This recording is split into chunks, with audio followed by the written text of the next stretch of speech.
There are some myths about religion in America. One of the most common ones, that Puritans came to America for religious freedom, or people came to America for religious freedom.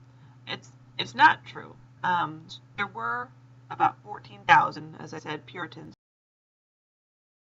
who came to America. There are a total of about 500,000 Europeans who came to America. So if you take away the 14,000 Puritans who may have left for religious freedom, but mostly they came for a variety of reasons, that leaves 486,000 colonists, many of whom led for a lot of other reasons. Many who were religious did not leave because of religious persecution, and even those that did not want to put in religious tolerance once they're here. That's not what they came here for. Another myth is that America was founded as a Christian nation.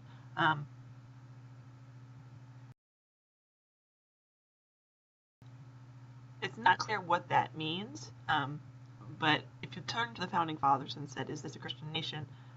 Many of them would have looked at you surprised, because that's not something that they would have come across of, but they deliberately took out a lot of the references to religion and any specific religion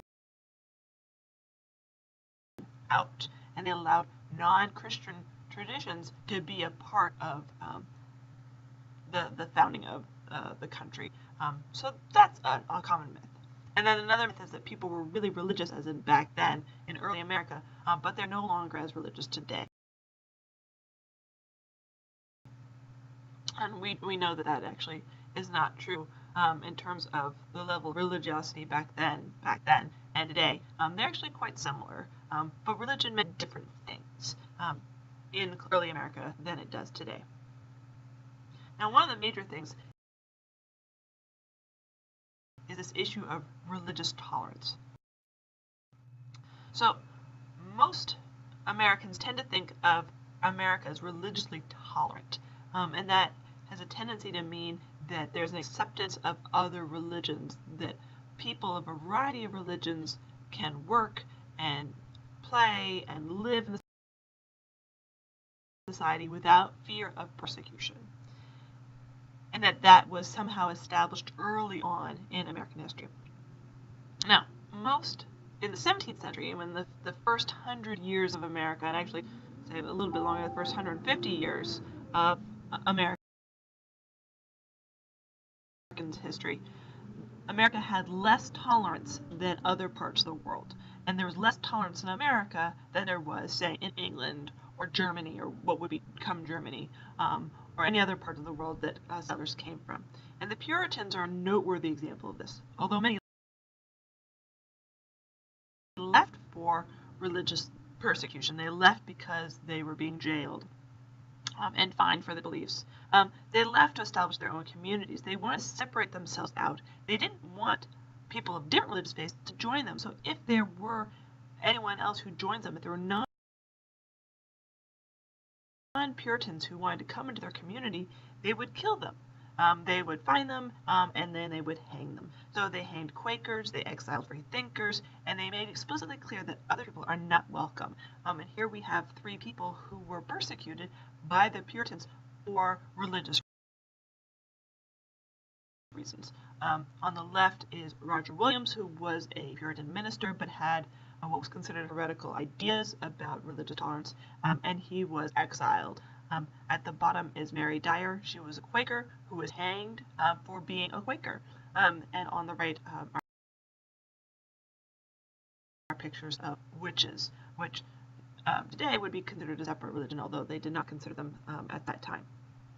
And these women almost certainly were not, in fact, Wiccan or witches at all. It was just even the fear that they were that led them to be persecuted. Now, in the Puritan community, not only were they intolerant of other faiths, but everyone in the community had to financially support the Puritan minister, and that Puritan minister was in many ways in charge. They believed in freedom of consciousness, beliefs to a degree, but not freedom of speech, and not freedom of action.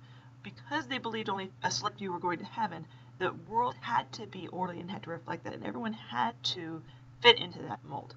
So they needed everyone to be religiously homogenous, right? They needed everyone to be the same. And so they worked very hard to have lots of ministers. established both Harvard and Yale to produce more Puritan ministers. And not everyone is religiously equal, but everyone had to abide by these religious rules. And so you couldn't establish your own church, and you couldn't talk about your own beliefs. You had to follow the rule of the Puritan church. Now, the Puritans were the dominant church in New England, but in other colonies, the Puritans were actually what we call dissenters. They were not the established church. They were the ones who would be religiously persecuted. So Anglicans, the English church, was the presiding church in most of these other colonies. And this is all before there is a separation of church and state. So if you were a Puritan, you were in charge in the North, but you would be a dissenter anyplace else. If you were an Anglican, you would be in charge in most other colonies, but would be a dissenter in New England. So the Anglicans are the nominal church in the southern colonies, and the southern colonies have fewer ministers. They don't really have, the people in the South don't have a whole lot of interest in religion. So there's just fewer ministers who are willing to go there, and people just aren't as anxious for more ministers to join them. So each minister in the South serves an area about 100 square miles, which is quite large. And so there aren't many roads, and so the ministers don't get out to all of their congregation very often. But even in these other colonies, they also don't allow other religious beliefs. Everyone has to support the Anglican Church. Everyone has to pay to support that minister. They're just not as strict as the Puritans. And they also have a school to get ministers. That's the College of William and Mary, which is perpetually underfunded. But in the South, the ministers are in charge. In the North, the ministers are in charge. In the South, the planters are in charge. The slave owners are in charge. And to give you an example, in 1747, there was a minister who was giving a sermon against pride. And there was a planter in the audience, a guy named Landon Carter, who was a very, very wealthy planter. He took exception to this since he believed that the minister was talking to him. And Carter complained. And the minister replied that, quote, "I was glad he applied it, for it was against everyone that was proud." So the minister's saying, hey, good that you noticed that I'm telling you not to be so proud. So Carter, the planter, had the minister removed and had the church locked up so that no one else could go to church. And so the lesson for this minister was that don't upset the planters, right? That they really are in charge. Don't try to change their ways. So in the same way in the South, freedom of consciousness, the freedom of belief is allowed, just not freedom of speech or action.